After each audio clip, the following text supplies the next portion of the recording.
ఒత్తురు ఇచ్చిన భిక్షాపాత్రమున వేచి బెగడించి నిను శిక్షింతురని చెప్పిన భిక్షులకని తల్లి కనియు భీతిల్లు నృపా.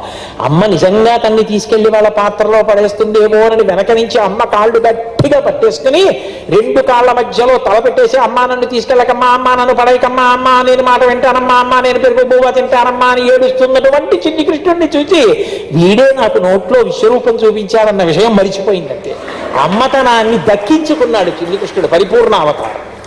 అంత పరిపూర్ణావతారం అమ్మతనానికి దూరం అయిపోతానేమో అని బెంగపెట్టుకున్నాడంటే నందనం. ఆ పిల్లల చేష్టితములు తల్లిదండ్రుల సంతోషాన్ని ఇస్తే పరమాత్మంతటి వాడికి ఆ తల్లితనం తండ్రితనం అంత సంతోషాన్ని ఇచ్చిందండి.